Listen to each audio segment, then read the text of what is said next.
ਸਤਿ ਸ਼੍ਰੀ ਅਕਾਲ। ਤੁਸੀਂ ਜੁੜੇ ਹੋਏ ਹੋ ਪੰਜਾਬੀ ਰੇਡੀਓ USA ਦੇ ਨਾਲ ਤੇ ਮੈਂ ਹਾਂ ਪ੍ਰਵੀਨ ਸ਼ਰਮਾ ਲੈ ਕੇ ਹਾਜ਼ਰ ਹਾਂ ਪ੍ਰੋਗਰਾਮ ਖਬਰ ਤੇ ਨਜ਼ਰ ਪ੍ਰੋਗਰਾਮ ਦੇ ਵਿੱਚ ਕੀ ਅਹਿਮ ਤੇ ਕੀ ਖਾਸ ਖਬਰਾਂ ਨੂੰ ਲੈ ਕੇ ਚਰਚਾ ਕਰਨ ਦੇ ਲਈ ਜੁੜ ਚੁੱਕੇ ਨੇ ਪੰਜਾਬ ਤੋਂ ਪੱਤਰਕਾਰ ਦੀਪਕ ਸ਼ਰਮਾ ਚਨਾਰਥਲ ਜੀ।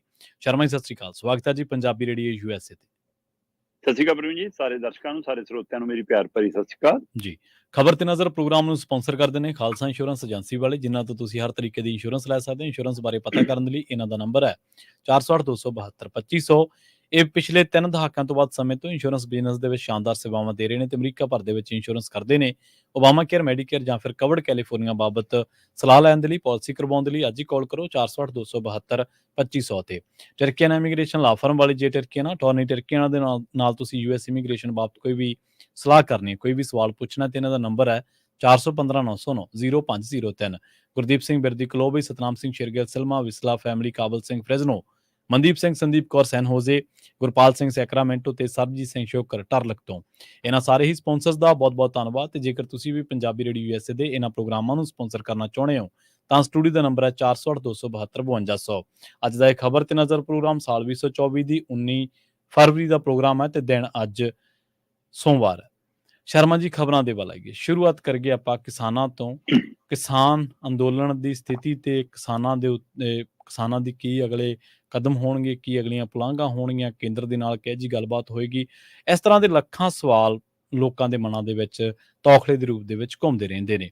ਕੇਂਦਰ ਦੀ ਤਜਵੀਜ਼ ਸ਼ਰਮਾ ਜੀ ਰੱਦ ਕਰ ਦਿੱਤੀ ਹੈ ਕਿਸਾਨਾਂ ਨੇ, ਜਿਹੜਾ ਲੰਘੇ ਦਿਨੀ ਕੇਂਦਰ ਨੇ ਮੀਟਿੰਗ ਤੋਂ ਬਾਅਦ ਇੱਕ ਮਤਾ ਦਿੱਤਾ ਸੀ, ਪ੍ਰਸਤਾਵ ਦਿੱਤਾ ਸੀਗਾ, ਤੇ ਅੰਦੋਲਨ ਦੀ ਸਥਿਤੀ ਜਿਉਂ ਦੀ ਤਿਉਂ ਅੱਜ। ਪ੍ਰਵੀਨ ਜੀ, ਚੌਥੇ ਦੌਰ ਦੀ ਬੈਠਕ ਦੇ ਵਿੱਚ ਬੜੀ ਆਸ ਸੀ ਕਿ ਕੇਂਦਰ ਇਸ ਮਸਲੇ ਨੂੰ ਕਿਸੇ ਤਣ ਪੱਤਣ ਲਾਉਣ ਦੇ ਇਰਾਦੇ ਨਾਲ ਆਏਗਾ ਜੀ। ਜਦੋਂ ਚੌਥੇ ਦੌਰ ਦੀ ਬੈਠਕ ਤੈਅ ਸਮੇਂ ਤੋਂ ਕੁਝ ਦੇਰੀ ਨਾਲ ਸ਼ੁਰੂ ਹੁੰਦੀ ਹੈ, ਕਰੀਬ 8:30 ਵਜੇ ਰਾਤ ਨੂੰ ਸ਼ੁਰੂ ਹੁੰਦੀ ਹੈ। ਕੇਂਦਰ ਦੇ ਤਿੰਨੋਂ ਮੰਤਰੀ ਆਉਂਦੇ ਨੇ, ਪੰਜਾਬ ਦੇ ਨਾਲ ਸੰਬੰਧਿਤ ਜਿਹੜੀਆਂ ਧਿਰਾਂ ਵੱਲੋਂ ਅੰਦੋਲਨ ਦੀ ਕਾਲ ਸੀ ਉਹ ਜਥੇਬੰਦੀਆਂ ਦੇ ਨੁਮਾਇੰਦੇ ਬੈਠਦੇ ਨੇ, ਨਾਲ ਵਿਚੋਲੇ ਵਜੋਂ ਪੰਜਾਬ ਦੇ ਮੁੱਖ ਮੰਤਰੀ ਬੈਠਦੇ ਨੇ। ਤੇ ਕਹਿੰਦੇ ਕੇਂਦਰੀ ਮੰਤਰੀ ਪਹਿਲਾਂ ਪੁੱਛਦੇ ਨੇ ਕਿਸਾਨਾਂ ਨੂੰ ਕਿ ਦੱਸੋ ਜੀ ਤੁਹਾਡੇ ਪਹਿਲੂ ਕਿੱਥੇ ਖੜੇ ਨੇ। ਕਿਸਾਨ ਕਹਿੰਦੇ ਅਸੀਂ ਤਾਂ ਆਪਣੀਆਂ ਉਸੇ ਮੰਗਾਂ ਤੇ ਉਸੇ ਸਥਿਤੀ ਤੇ ਕਾਇਮ। ਸੋ ਅੱਗੇ ਅਕਸਰ ਬਾਕੀ ਹੇਠਲੀਆਂ ਮੰਗਾਂ ਤੋਂ ਗੱਲ ਸ਼ੁਰੂ ਹੁੰਦੀ ਸੀ, ਪਰ ਇਸ ਵਾਰ ਸਿੱਧੀ ਗੱਲ MSP ਤੋਂ ਹੀ ਸ਼ੁਰੂ ਹੋਈ। ਠੀਕ ਹੈ ਜੀ। ਕੇਂਦਰ ਨੇ ਕਿਹਾ, ਕੇਂਦਰ ਦੇ ਨੁਮਾਇੰਦਿਆਂ ਨੇ ਕਿਹਾ, ਮੰਤਰੀਆਂ ਨੇ ਕਿਹਾ ਠੀਕ ਹੈ ਜੀ ਅਸੀਂ ਸਮਾਂ ਫਰੇਮ ਕਮੇਟੀ ਬਣਾ ਦਿੰਦੇ ਆ ਤੇ ਉਹਦੇ ਵਿੱਚ ਸਾਰਾ ਕੁਝ ਤੈਅ ਹੋ ਜਾਊਗਾ। ਤੇ ਕਹਿੰਦੇ ਕਿ ਇਹਨਾਂ ਨੇ ਕਿਸਾਨ ਜਥੇਬੰਦੀਆਂ ਨੇ ਜਦੇ ਕਿਹਾ ਕਿ ਨਹੀਂ, ਕਮੇਟੀਆਂ ਤਾਂ ਬਹੁਤ ਬਣਾਈਆਂ, ਅਸੀਂ ਪਹਿਲਾਂ ਵੀ ਦਿੱਲੀ ਬਣਾਈ ਸੀ, ਉਹ ਕਮੇਟੀਆਂ ਦਾ ਕੋਈ ਗੱਲ ਨਹੀਂ ਲੱਗਿਆ, ਤੁਸੀਂ ਕਾਨੂੰਨੀ ਖਰੀਦ ਦੀ ਗਰੰਟੀ ਦਿਓ। ਤੇ ਜਦੋਂ ਇਹ ਗੱਲ ਆਈ ਤੇ ਤਦ ਇਹਨਾਂ ਨੇ ਝੋਲੇ ਚੋਂ ਆਪਣੀ ਤਜਵੀਜ਼ ਕੱਢ ਲਈ, ਜਿਹਦੇ ਲਈ ਚੇਚੇ ਤੌਰ ਤੇ ਉਸ ਦਿਨ ਉਹ ਆਏ ਸੀ। ਠੀਕ ਹੈ ਜੀ। ਤੇ ਕਹਿੰਦੇ ਝੋਲੇ ਚੋਂ ਕੱਢ ਕੇ ਤਜਵੀਜ਼ ਮੂਹਰੇ ਰੱਖਤੀ, ਕਿਆ ਲਓ ਜੀ ਫਿਰ 5 ਫਸਲਾਂ ਤੇ ਤੁਹਾਨੂੰ MSP ਦਿੰਦੇ ਆ। ਆਹ ਚੱਕੋ ਜੀ, ਮਤਲਬ ਦਾਲਾਂ ਦੇ ਉੱਤੇ, ਆਹ ਚੱਕੋ ਜੀ ਨਰਮੇ ਦੇ ਉੱਤੇ, ਆਹ ਚੱਕੋ ਜੀ ਮੱਕੀ ਦੇ ਉੱਤੇ MSP ਤੇ ਖਰੀਦ ਹੋਊਗੀ ਜੀ। ਆਹ ਸਾਡੀਆਂ ਜਿਹੜੀਆਂ ਮਤਲਬ ਕਿ ਕੋਆਪਰੇਟਿਵ ਫੈਡਰੇਸ਼ਨ ਬਣੀਆਂ ਹੋਈਆਂ, ਸੁਸਾਇਟੀਆਂ ਬਣੀਆਂ ਹੋਈਆਂ, ਆਹ ਦਾਲਾਂ ਤੇ ਮੱਕੀ ਖਰੀਦ ਲੈਣਗੀਆਂ। ਆਹ ਜਿਹੜਾ ਭਾਰਤੀ ਕਪਾਹ ਨਿਗਮ ਹੈ ਇਹ ਜੀ ਤੁਹਾਡਾ ਨਰਮਾ ਚੱਕ ਲਿਆ ਕਰੂਗਾ। 5 ਸਾਲ ਦਾ ਆਪਾਂ ਐਗਰੀਮੈਂਟ ਕਰ ਦਿੰਦੇ ਆ, ਸਮਝੌਤਾ ਕਰਾ ਦਿੰਦੇ ਆ, 5 ਸਾਲ ਤੁਹਾਡੀ MSP ਤੇ ਖਰੀਦ ਹੋਊਗੀ। ਜੀ ਜੀ।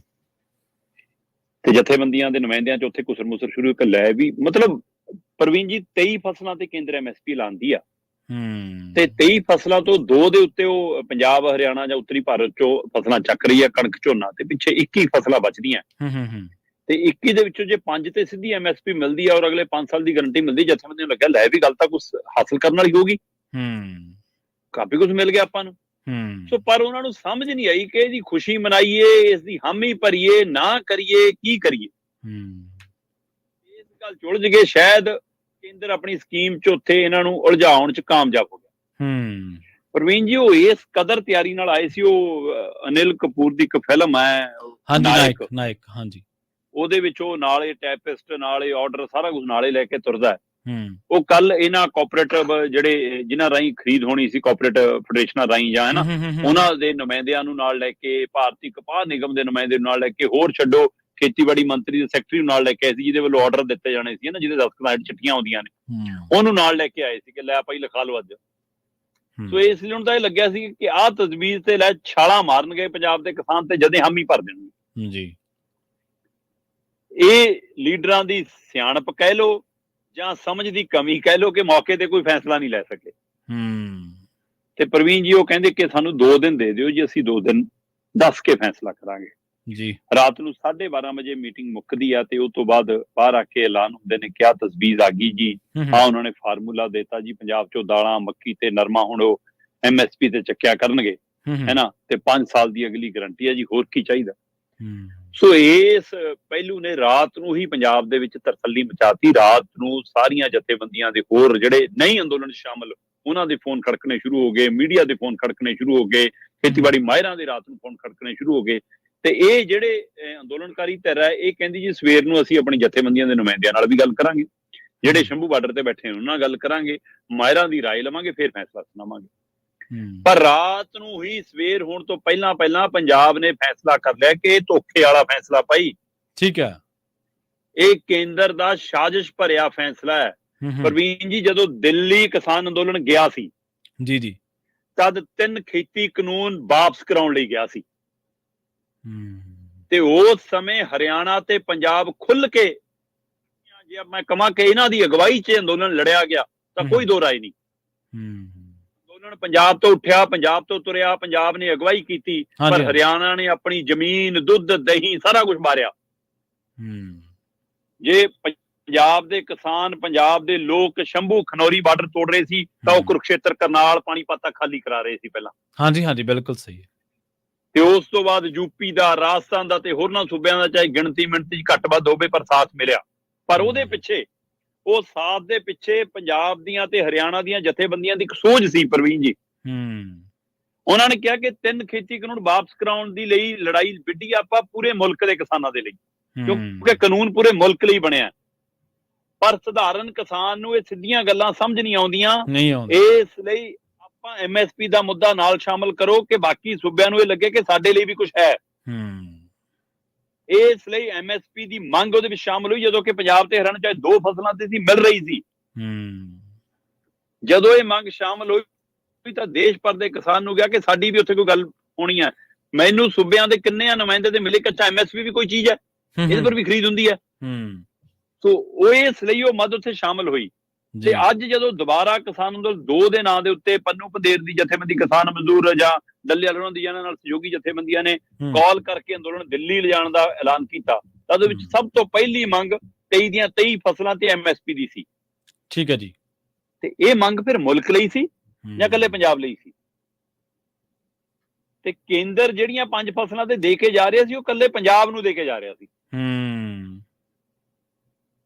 ਕੇਂਦਰ ਦੀ ਇਹ ਚਾਲ ਸੀ ਕਿ ਜੇ ਪੰਜਾਬ ਇਸ ਚ ਉਲਝ ਗਿਆ, ਅਸੀਂ ਹਰਿਆਣੇ ਨਾਲ, ਰਾਜਸਥਾਨ ਨਾਲ, ਯੂਪੀ ਨਾਲ ਜਾਂ ਹੋਰਨਾਂ ਮੁਲਕਾਂ, ਹੋਰਨਾਂ ਸੂਬਿਆਂ ਨਾਲ ਕਿਸਾਨਾਂ ਜਿਹੜੀ ਪੰਜਾਬ ਦੀ ਸਾਂਝ ਬਣੀ ਉਹਨੂੰ ਤੋੜ ਦਾਂਗੇ। ਉਹ ਇਹ ਵੱਖਰੇਵਾਂ ਖਾਸ ਕਰ ਹਰਿਆਣੇ ਨਾਲ ਤਾਂ ਸਿੱਧਾ ਨਾ। ਜੀ। ਅੱਜ ਸ਼ੰਭੂ ਬਾਰਡਰ ਤੇ ਅੰਦੋਲਨ ਚੱਲ ਰਿਹਾ, ਹਰਿਆਣਾ ਤਾਂ ਵੀ ਉੱਥੇ ਬੈਠਾ।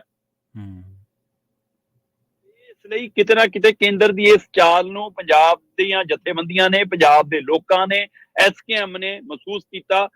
ਤੇ ਪਹਿਲਾਂ ਹੀ, ਇਹ ਤੋਂ ਪਹਿਲਾਂ ਕਿ ਅੰਦੋਲਨ ਕਰਨ ਵਾਲੀ ਧਿਰ ਕੋਈ ਫੈਸਲਾ ਲੈਂਦੀ, SKM ਤੇ ਹੋਰਨਾਂ ਜਥੇਬੰਦੀਆਂ ਨੇ ਤੇ ਆਮ ਲੋਕਾਂ ਨੇ, ਮੀਡੀਆ ਨੇ ਵੀ, ਪੰਜਾਬ ਦਿਆਂ ਨੇ, ਖੇਤਰੀ ਮੀਡੀਆ ਨੇ ਵੀ ਤੇ ਖੇਤੀਬਾੜੀ ਮਾਹਿਰਾਂ ਨੇ ਵੀ ਇਸ ਤਜਵੀਜ਼ ਨੂੰ ਰੱਦ ਕਰਤਾ ਜੀ। ਇਹ ਧੋਖਾ ਏ, ਇਹ ਵੰਡ ਪਾਊ ਹੈ। ਤੇ ਗੱਲ ਤਾਂ MSP ਤੇ ਖਰੀਦ ਦੀ ਗਰੰਟੀ ਦੀ ਹੈ, ਨਾ ਕਿ ਐਗਰੀਮੈਂਟ ਦੀ ਹੈ। ਇਹ ਤਾਂ ਫਿਰ ਸਮਝੌਤਿਆਂ ਵਾਲੀ ਖੇਤੀ ਵਾਲੇ ਰਾਹ ਪਾ ਰਹੇ ਹੋ ਤੁਸੀਂ। ਉਹ ਵੀ ਇੱਕ ਸੂਬੇ ਦੇ ਹਵਾਲੇ ਨਾਲੇ ਜੀ ਫਸਲਾਂ ਤੇ ਉਹਦੇ ਵਿੱਚ ਵੀ ਇਹ ਕਲੀਅਰ ਨਹੀਂ ਕਰ ਰਹੇ ਕਿ ਸਾਰੀ ਚੱਕੋਗੇ ਜਿੰਨੀ ਮਰਜ਼ੀ ਪੈਦਾ ਹੋਵੇ। ਇਹ ਲੱਗ ਰਿਹਾ ਸੀ ਕਿ ਪ੍ਰਵੀਨ ਦੇ ਵਿੱਚ ਲੁਕਮਾ ਏਜੰਡਾ ਇਹ ਸੀ ਕਿ ਬਾਅਦ ਚ ਉਹਨਾਂ ਨੇ ਇਹ ਫਾਰਮੂਲਾ ਕੱਢਣਾ ਸੀ ਕਿ ਨਹੀਂ ਜੀ ਇਹ ਤਾਂ ਬਦਲਵੀਂ ਫਸਲ ਦਾ ਬਦਲ ਦੇ ਰਹੇ ਸੀ ਅਸੀਂ, ਜਿਹੜਾ ਕਣਕ ਝੋਨਾ ਛੱਡ ਕੇ ਆਊਗਾ ਜੀ ਉਹਦੀ ਚੱਕਾਂਗੇ। ਬਿਲਕੁਲ ਪਹਿਲੂ ਉੱਭਰਿਆ ਸੀ। ਸੋ ਇਸ ਲਈ ਜਦੋਂ ਪੰਜਾਬ ਦੀਆਂ ਬਾਕੀ ਜਥੇਬੰਦੀਆਂ ਨੇ, ਜਦੋਂ ਪੰਜਾਬ ਦੇ ਵੱਖੋ-ਵੱਖ ਖੇਤੀ ਮਾਹਿਰਾਂ ਨੇ, ਜਦੋਂ ਦੇਸ਼ ਦੀਆਂ ਹੋਰ ਜਥੇਬੰਦੀਆਂ ਨੇ, SKM ਨੇ ਇਸ ਨੂੰ ਨਕਾਰਿਆ, ਤੇ ਇੱਧਰ ਪੰਨੂ ਪੰਧੇਰ ਤੇ ਡੱਲੇ ਵਾਲਿਆਂ ਦੀ ਧਿਰ ਲਗਾਤਾਰ ਕੱਲ ਪੰਜਾਬ ਦੇ ਕੁਝ ਖੇਤੀਬਾੜੀ ਮਾਹਿਰਾਂ ਨਾਲ, ਕੁਝ ਅਧਿਕਾਰੀਆਂ ਅਫਸਰਾਂ ਦੇ ਹਵਾਲੇ ਨਾਲ ਤੇ ਕੁਝ ਮੀਡੀਆ ਕਰਮੀਆਂ ਦੇ ਹਵਾਲੇ ਨਾਲ ਪਹੁੰਚ ਕਰਕੇ ਜਾਣਨਾ ਚਾਹ ਰਹੀ ਸੀ ਕਿ ਸਾਨੂੰ ਕੀ ਫੈਸਲਾ ਲੈਣਾ ਚਾਹੀਦਾ। ਪਰ ਜਦੋਂ ਇੱਕ ਸੁਰ ਚ ਉਹਨਾਂ ਨੂੰ ਦੇਸ਼ ਦੀ ਔਰ ਪੰਜਾਬ ਦੀ ਰਾਏ ਬਾਹਰ ਆਉਣ ਲੱਗੀ ਤਾਂ ਸ਼ਾਮ ਨੂੰ ਉਹਨਾਂ ਨੇ ਫਿਰ ਪ੍ਰੈਸ ਕਾਨਫਰੰਸ ਕੀਤੀ ਤੇ ਕਹਿਤਾ ਜੀ ਸਾਡੇ ਵੱਲੋਂ ਵੀ ਤਜਵੀਜ਼ ਰੱਦ ਹੈ। ਸੋ ਹੁਣ ਕੁੱਲ ਮਿਲਾ ਕੇ ਅੰਦੋਲਨਕਾਰੀ ਧਿਰ ਵੱਲੋਂ ਵੀ, ਅੰਦੋਲਨ ਕਰਨ ਤੋਂ ਬਾਹਰ ਜਿਹੜੀ ਧਿਰ ਬੈਠੀ ਹੈ ਉਹਦੇ ਵੱਲੋਂ ਵੀ, ਸਾਰਿਆਂ ਵੱਲੋਂ ਇਸ ਤਜਵੀਜ਼ ਨੂੰ ਰੱਦ ਕਰ ਦਿੱਤਾ ਗਿਆ।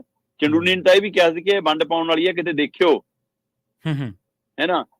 ਰਾਜੇਵਾਲ ਹੋਰਾਂ ਨੇ ਵੀ ਇਹ ਗੱਲ ਕਹੀ, ਹੈ ਨਾ। ਬਾਕੀ ਜਿੱਥੇ ਆਪਣਾ ਅਗਰਾਹਾਂ ਹੋਰਾਂ ਨੇ ਵੀ ਗੱਲ ਕਹੀ ਕਿ ਇਹ ਵੰਡ ਪਾਉਣ ਵਾਲੀ ਤਜਵੀਜ਼ ਹੈ। ਸੋ ਇਹ ਪੰਨੂ ਪੰਧੇਰ ਤੇ ਡੱਲੇਵਾਲ ਹੋਰਾਂ ਨੇ ਵੀ ਮਹਿਸੂਸ ਕੀਤਾ ਕਿ ਹਾਂ ਇਹਦੇ ਵਿੱਚ ਸਾਡੀ ਤਾਕਤ ਨੂੰ ਕਮਜ਼ੋਰ ਕਰਨ ਦੀ, ਜਥੇਬੰਦੀਆਂ ਨੂੰ ਨਕਾਰਾ ਕਰਨ ਦੀ ਇਹਦੇ ਵਿੱਚ ਸਾਜ਼ਿਸ਼ ਲੱਗਦੀ ਹੈ। ਸੋ ਇਸ ਲਈ ਮੁੜ ਕੇ ਗੱਲ ਉੱਥੇ ਆ ਕੇ ਖੜੀ ਕਿ ਸਵਾਮੀਨਾਥਨ ਦੇ ਹਵਾਲੇ ਨਾਲ C2+50 ਵਾਲੇ ਫਾਰਮੂਲੇ ਤੇ 23 ਫਸਲਾਂ ਜਿਹੜੀਆਂ ਸਰਕਾਰ ਐਲਾਨਦੀ ਆ ਉਹਦੇ ਤੇ ਕਾਨੂੰਨੀ ਗਰੰਟੀ ਦੇਵੇ, ਖਰੀਦ ਦੀ ਕਾਨੂੰਨੀ ਗਰੰਟੀ ਕਰੇ, ਫੇਰ ਅੱਗੇ ਵਧਾਂਗੇ, ਨਹੀਂ ਤਾਂ ਫਿਰ ਦਿੱਲੀ ਨੂੰ ਵਧਾਂਗੇ। ਸੋ ਡੱਲੇਵਾਲ ਤੇ ਪੰਨੂ ਪੰਧੇਰ ਨੇ ਜਥੇਬੰਦੀਆਂ ਨੇ ਐਲਾਨ ਕਰਤਾ ਕਿ ਅਸੀਂ ਤਿਆਰੀ ਕਰਾਂਗੇ ਜੀ, ਤੇ ਭਲਕੇ ਨੂੰ ਅਸੀਂ ਦਿੱਲੀ ਕੂਚ। ਸੋ 21 ਫਰਵਰੀ ਨੂੰ ਸਵੇਰੇ 11 ਵਜੇ ਮੁੜ ਕੇ ਦਿੱਲੀ ਕੂਚ ਦਾ ਫੈਸਲਾ ਲਿਆ, ਔਰ ਇਹਦੇ ਵਿੱਚ ਮੁੱਖ ਤੌਰ ਤੇ ਕਿਸਾਨੀ ਕਰਜ਼ਾ ਮਾਫੀ ਤੇ 23 ਦੀਆਂ 23 ਫਸਲਾਂ ਤੇ MSP ਖਰੀਦ ਦੀ ਕਾਨੂੰਨੀ ਗਰੰਟੀ ਦੇ ਹਵਾਲੇ ਨਾਲ ਇਹ ਫੈਸਲਾ ਲੈਂਦੇ ਹੋਏ ਜਥੇਬੰਦੀਆਂ ਨੇ ਕੇਂਦਰ ਦੀ ਇਹ ਤਜਵੀਜ਼ ਨੂੰ ਰੱਦ ਕੀਤਾ ਜਾਂ ਕੇਂਦਰ ਦੀ ਚਾਲ ਨੂੰ ਨਕਾਰਾ ਕੀਤਾ। ਇਹ ਕਹਿੰਦੇ ਸਮਝ ਨਹੀਂ ਆਉਂਦੀ ਸ਼ਰਮਾ ਜੀ, ਕਦੋਂ ਸਰਕਾਰ ਇੰਨੀ ਭੋਲੀ ਬਣ ਜਾਂਦੀ, ਇੰਨੀ ਅਣਜਾਣ ਬਣ ਜਾਂਦੀ ਹੈ। ਵੀ ਹੁਣ ਤੱਕ ਜਿਹੜੀਆਂ 3 ਮੀਟਿੰਗਾਂ ਹੋਈਆਂ ਸ਼ਰਮਾ ਜੀ, ਇਹਦੇ ਵਿੱਚ ਆਰਡੀਨੈਂਸ ਲਿਆਉਣ ਦੀ ਗੱਲ ਕਹਿ ਰਹੇ ਸੀ ਕਿਸਾਨ ਕਿ ਤੁਸੀਂ ਆਰਡੀਨੈਂਸ ਲਿਆਓ MSP ਦੀ ਖਰੀਦ ਤੇ MSP ਤੇ ਖਰੀਦ ਦੀ ਕਾਨੂੰਨੀ ਗਰੰਟੀ ਵਾਲਾ, ਜਿਵੇਂ ਤੁਸੀਂ ਕਾਲੇ ਕਾਨੂੰਨ ਲਿਆਂਦੇ ਸੀਗੇ, ਰਾਜ ਸਭਾ 'ਚ ਧੱਕੇ ਨਾਲ ਹੀ ਪਾਸ ਕਰਾ ਲਈ ਸੀ ਨਾ। ਇਹ ਆਰਡੀਨੈਂਸ ਦੀ ਗੱਲ ਛੱਡ ਕੇ ਐਗਰੀਮੈਂਟ ਲਿਆ, ਤਾਂ ਜੋ ਇਹਨਾਂ ਨੂੰ ਇਹ ਹੈ ਕਿ ਸਾਡੇ ਮੀਡੀਏ ਨੂੰ ਇਹ ਪ੍ਰਚਾਰਨ ਦਾ ਮੌਕਾ ਮਿਲ ਜੇ ਕਿ ਸਰਕਾਰ ਜੋ ਦੇ ਰਹੀ ਹੈ ਕਿਸਾਨ ਉਹ ਵੀ ਨਹੀਂ ਲੈ ਰਹੇ, ਉਹ ਵੀ ਬਿਲਕੁਲ ਬਿਲਕੁਲ ਇਹ ਤਰੀਕਾ ਹੀ ਹੁੰਦਾ, ਤਰੀਕਾ ਹੀ ਹੈ, ਤਰੀਕਾਕਾਰ ਹੀ ਹੈ। ਬਿਲਕੁਲ, ਜਦੋਂ ਤੁਸੀਂ ਭੋਲੇ ਬਣਦੇ ਹੋ ਨਾ, ਚਲਾਕ ਹੋ ਕੇ ਵੀ ਭੋਲੇ ਬਣਦੇ ਹੋ, ਫਿਰ ਇਹ ਤੁਹਾਡੀ ਚਲਾਕੀ ਦਾ ਰਣਨੀਤੀ ਦਾ ਇੱਕ ਹਿੱਸਾ ਹੀ ਹੈ। ਤੇ ਸ਼ਰਮਾ ਜੀ, ਗੱਲ ਕਰੀਏ, ਤੁਸੀਂ ਗੱਲਾਂ ਦੇ ਵਿੱਚ ਜ਼ਿਕਰ ਕੀਤਾ ਕਿ ਇਹ ਚਾਹੁੰਦੇ ਆ ਕਿ ਬਾਅਦ ਦੇ ਵਿੱਚ ਅਸੀਂ ਕਹਿ ਦਾਂ ਕਿ ਜਿਹੜੇ ਕਣਕ ਤੇ ਝੋਨੇ ਤੋਂ ਮੁੜਨਗੇ, ਅਸੀਂ ਉਹਨਾਂ ਨੂੰ MSP ਦੇ ਬਾਰੇ ਕਿਹਾ ਸੀਗਾ। ਜੇ ਗੱਲ ਕਰੀਏ ਇਸ ਵੇਲੇ ਪੰਜਾਬ ਦੇ ਵਿੱਚ MSP ਦੀ ਸਥਿਤੀ ਕੀ ਹੈ, ਖਾਸ ਕਰਕੇ ਮੱਕੀ ਤੇ ਨਰਮੇ ਦੀ ਖਰੀਦ ਨੂੰ ਲੈ ਕੇ? ਪ੍ਰਵੀਨ ਜੀ, ਬਿਲਕੁਲ ਪੰਜਾਬ ਦੇ ਵਿੱਚ ਮੱਕੀ ਵੀ ਉਗਾਈ ਜਾਂਦੀ ਹੈ, ਪੰਜਾਬ ਦੇ ਵਿੱਚ ਨਰਮਾ ਕਿਸੇ ਸਮੇਂ ਪੂਰੀ ਇੱਕ ਪੱਟੀ ਸੀ ਸਾਡੀ ਮਾਲਵੇ ਵਾਲੀ, ਹੈ ਨਾ, ਉਹਦੇ ਵਿੱਚ ਲਗਾਤਾਰ ਕਟੌਤੀ ਹੁੰਦੀ ਆ ਰਹੀ ਹੈ, ਉਹ ਮਤਲਬ ਖੇਤਰ ਘਟਦਾ ਆ ਰਿਹਾ, ਉਹ ਜ਼ਮੀਨ ਘਟਦੀ ਆ ਰਹੀ ਹੈ। ਪਰ ਜੇਕਰ ਇਸ ਪਹਿਲੂ ਦੇਖਣਾ ਹੋਵੇ ਤਾਂ ਹੁਣ ਇਹ ਕਹਿਣਗੇ ਕਿ ਜੀ ਉਹਦੀ ਖਰੀਦ ਪਹਿਲਾਂ ਵੀ ਸਰਕਾਰੀ ਏਜੰਸੀਆਂ ਕੁਝ ਕਰਦੀਆਂ, ਜਿਵੇਂ ਭਾਰਤੀ ਕਪਾਹ ਨਿਗਮ ਹੈ, ਹਾਂਜੀ, ਉਹਦੇ ਵੱਲੋਂ ਕਪਾਹ ਦੀ ਖਰੀਦ ਕੀਤੀ ਜਾਂਦੀ ਹੈ, ਪਰ ਕਿੰਨੀ ਕੀਤੀ ਜਾਂਦੀ ਹੈ, ਸਵਾਲ ਤਾਂ ਇਹ ਹੈ ਨਾ, ਕਿਹੜੇ ਭਾਅ ਤੇ ਕੀਤੀ ਜਾਂਦੀ ਹੈ, ਸਵਾਲ ਇਹ ਹੈ ਨਾ। ਸੋ ਮੈਂ ਇਸ ਹਵਾਲੇ ਨਾਲ ਮੈਂ ਜਦੋਂ ਜਾਣਨਾ ਚਾਹੁੰਦਾ ਸੀ, ਕੱਲ ਮੇਰੀ ਚਰਨਜੀਤ ਭੁੱਲਰ ਨਾਲ ਗੱਲ ਹੋ ਰਹੀ ਸੀ, ਤੇ ਚਰਨਜੀਤ ਭੁੱਲਰ ਹੋਰੀ ਕਹਿੰਦੇ ਕਿ ਬਾਈ ਜੀ ਮੈਂ ਵੀ ਇਸੇ ਕੰਮ ਤੇ ਲੱਗਿਆ, ਸਵੇਰੇ ਮੇਰੀ ਰਿਪੋਰਟ ਦੇਖੋ। ਸੋ ਮੈਂ ਅੱਜ ਉਹਨਾਂ ਦੀ ਰਿਪੋਰਟ ਦੇ ਹਵਾਲੇ ਨਾਲ ਗੱਲ ਕਰਦਾ। ਠੀਕ ਹੈ ਜੀ, ਠੀਕ। ਅੱਜ ਉਹਨਾਂ ਦੀ ਰਿਪੋਰਟ ਹੈ, ਖੇਤੀ ਵਿਭਿੰਨਤਾ ਦੇ ਯਤਨਾਂ ਨੂੰ ਹੁਣ ਤੱਕ ਨਾ ਪਿਆ ਬੂਰ। ਚਰਨਜੀਤ ਭੁੱਲਰ ਕਹਿੰਦੇ ਕੇਂਦਰ ਨੇ 23 ਫਸਲਾਂ ਤੇ ਐਲਾਨਿਆ ਹੋਇਆ MSP, ਪਰ ਖਰੀਦਦੇ ਹੈ ਜੀ। ਸੋ ਉਹਦੇ ਵਿੱਚੋਂ ਇਹ ਹੈ ਕਿ ਪੰਜਾਬ 'ਚ ਕਹਿੰਦੇ ਖੇਤੀ ਵਿਭਿੰਨਤਾ ਦੇ ਯਤਨਾਂ ਨੂੰ ਹੁਣ ਤੱਕ ਕੋਈ ਕਾਮਯਾਬੀ ਨਹੀਂ ਮਿਲੀ।